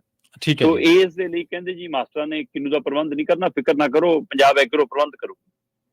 ਪੰਜਾਬ ਐਗਰੋ ਨੇ ਪ੍ਰਬੰਧ ਕਰਤਾ, ਤੇ ਪ੍ਰਬੰਧ ਕਰਕੇ ਕਿੰਨੂ ਖਰੀਦ ਕੇ ਉਹਨਾਂ ਨੇ ਬਲਾਕ ਪੱਧਰ ਤੱਕ ਪਹੁੰਚਾਤੇ। ਬਲਾਕ ਆਫਿਸ ਤੋਂ ਕੱਲੇ ਸਕੂਲਾਂ ਦੇ ਮਾਸਟਰ ਆਪ ਚੱਕ ਕੇ ਲਿਆਉਣ ਕਿੰਨੂ। ਹੁਣ ਇਹ ਦਿਨ ਦੇਖ ਲਓ, ਫਰਵਰੀ ਮਾਰਚ ਦੇ ਦਿਨ ਨੇ, ਜਵਾਕਾਂ ਦੇ ਪੇਪਰਾਂ ਦੇ ਦਿਨ ਨੇ, ਜਿਨ੍ਹਾਂ ਦਿਨਾਂ 'ਚ ਵਾਧੂ ਕਲਾਸਾਂ ਲੱਗਦੀਆਂ ਹੁੰਦੀਆਂ ਸੀ ਸਵੇਰੇ, ਹੈਨਾ, ਕਿ ਹਾਂ ਮਾਸਟਰ ਪਹਿਲਾਂ ਆ ਕੇ ਘੰਟਾ ਪੜਾਊਗਾ ਜਾਂ ਛੁੱਟੀ ਤੋਂ ਬਾਅਦ ਵੀ ਅੱਧਾ ਘੰਟਾ ਪੜਾਊਗਾ। ਹਿਸਾਬ ਤੇ ਸਾਇੰਸ ਵਾਲੇ ਮਾਸਟਰ, ਅੰਗਰੇਜ਼ੀ ਵਾਲੇ ਮਾਸਟਰ ਵਾਧੂ ਪੀਰੀਅਡ ਲੈਂਦੇ ਹੁੰਦੇ ਸੀ, ਤੇ ਉਹਨਾਂ ਦਿਨਾਂ 'ਚ ਹੁਣ ਵਾਧੂ ਤਾਂ ਕੀ ਲੈਣ, ਜਿਹੜੇ ਪੂਰੇ ਪੀਰੀਅਡ ਉਹ ਵੀ ਲੈਣ ਦਾ ਮੌਕਾ ਨਹੀਂ। ਮਾਸਟਰ ਤਾਂ ਕਿੰਨੂ ਲੱਭਦੇ ਫਿਰਦੇ ਆ। ਮਾਸਟਰ ਦਾ ਲਾਈਨ 'ਚ ਖੜਿਆ ਬਲਾਕ ਦਫ਼ਤਰ ਦੇ ਵਿੱਚ ਕਿ ਮੇਰੇ ਸਕੂਲ ਦੀ ਵਾਰੀ ਕਦ ਆਊਗੀ। ਹੁਣ ਸਾਰਿਆਂ ਨੂੰ ਤਾਂ ਬਲਾਕ ਨੇੜੇ ਨਹੀਂ ਨਾ ਪੈਂਦਾ, ਨਹੀਂ ਪੈਂਦਾ ਬਿਲਕੁਲ, ਸਾਰਿਆਂ ਨੂੰ ਤਾਂ ਰਾਹ 'ਚ ਨਹੀਂ ਨਾ ਪੈਂਦਾ ਕਿ ਘਰੋਂ ਆਉਣ ਲੱਗੇ ਸਕੂਲ ਤੋਂ ਜਾਣ ਲੱਗੇ ਚੱਕ ਹੋ ਜਾਣਾ। ਅਗਲੇ ਤਾਂ ਬਾਬੂ ਨੇ 19 ਵਜੇ ਆਉਣਗੇ, ਉਹਦਾ 9 ਵਜੇ ਖੋਲਾਂਗੇ, ਫਿਰ 10 ਵਜੇ ਰਜਿਸਟਰ ਸਿੱਧੇ ਕਰਾਂਗੇ, ਫਿਰ ਚਕਾਵਾਂਗੇ ਕਿੰਨੂ। ਸੋ ਇਸ ਲਈ ਇਹਨਾਂ ਪੇਪਰਾਂ ਦੇ ਦਿਨਾਂ ਦੇ ਵਿੱਚ ਇਹ ਸਰਕਾਰੀ ਨਲਾਇਕ ਫੈਸਲਿਆਂ ਦਾ ਨਤੀਜਾ ਪੜ੍ਹਾਈ ਤੇ ਅਸਰ ਪੈਂਦਾ ਕਿ ਇਹਨਾਂ ਦਿਨਾਂ 'ਚ ਵੀ ਮਾਸਟਰਾਂ ਨੂੰ ਕਿੰਨੂ ਲੱਭਣ ਲਾਇਆ। ਸੋ ਇਸ ਹਵਾਲੇ ਨਾਲ ਪੰਜਾਬ ਦੇ ਵਿੱਚ ਮਾਸਟਰਾਂ 'ਚ ਖਾਸਾ ਰੋਸਾ ਪਾਇਆ ਜਾ ਰਿਹਾ ਜੀ। ਸ਼ਰਮਾ ਜੀ, ਇਹਨਾਂ ਖਾਸ ਖਬਰਾਂ ਤੇ ਖਾਸ ਜਾਣਕਾਰੀਆਂ ਦੇ ਲਈ ਤੁਹਾਡਾ ਬਹੁਤ ਬਹੁਤ ਧੰਨਵਾਦ ਜੀ। ਬਹੁਤ ਸ਼ੁਕਰੀਆ ਜੀ। ਪ੍ਰੋਗਰਾਮ ਖਬਰ ਤੇ ਨਜ਼ਰ ਨੂੰ ਆਪਾਂ ਇੱਥੇ ਹੀ ਸਮਾਪਤ ਕਰਾਂਗੇ। ਤੁਹਾਡਾ ਸਾਰਿਆਂ ਦਾ ਵੀ ਬਹੁਤ ਧੰਨਵਾਦ। ਸਤਿ ਸ਼੍ਰੀ ਅਕਾਲ। ਜੁੜੇ ਰਹੋ ਪੰਜਾਬੀ ਰੇਡੀਓ USA ਦੇ ਨਾਲ।